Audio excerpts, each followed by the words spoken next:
You ever get stuck in one of those arguments where someone just throws out a huge, sweeping statement? The kind that feels totally wrong, but you just don't know how to even start picking it apart?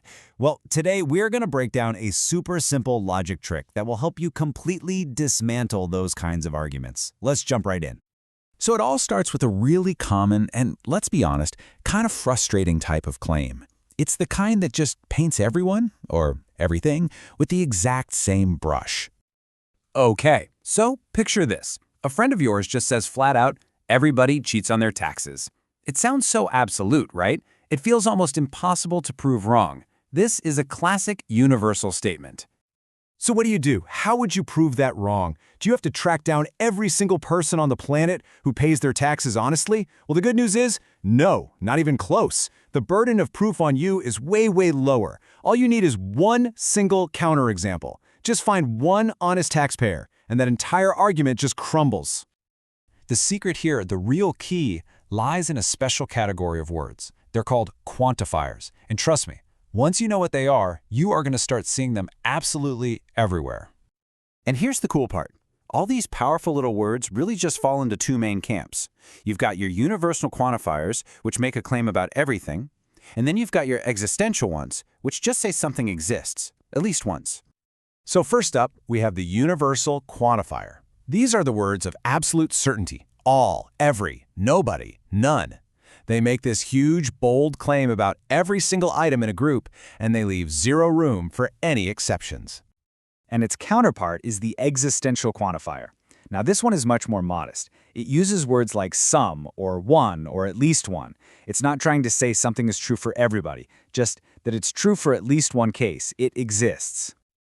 Okay, now this is where the real power is. It's not just about spotting these words. It's about knowing their true logical opposite, what's called their negation. This is the game changer. This slide right here, this is your secret weapon. It lays out the rule perfectly.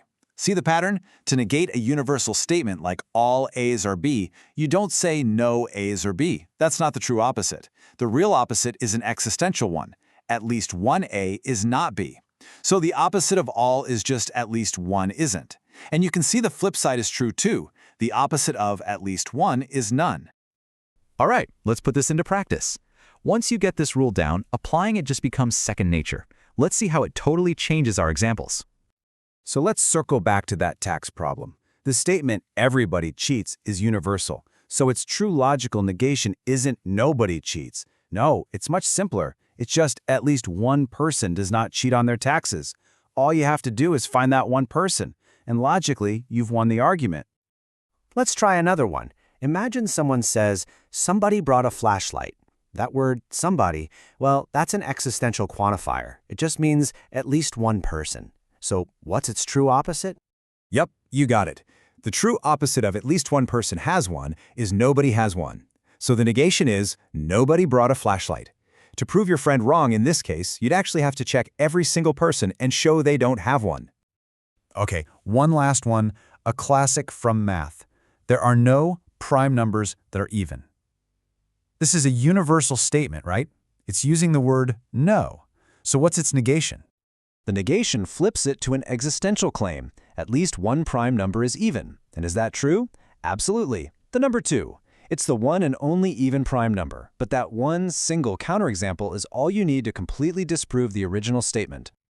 So the next time you're in a conversation and you hear one of those big, sweeping, everybody knows or nobody thinks statements, you'll know exactly how to challenge it. So what statement will you be questioning first?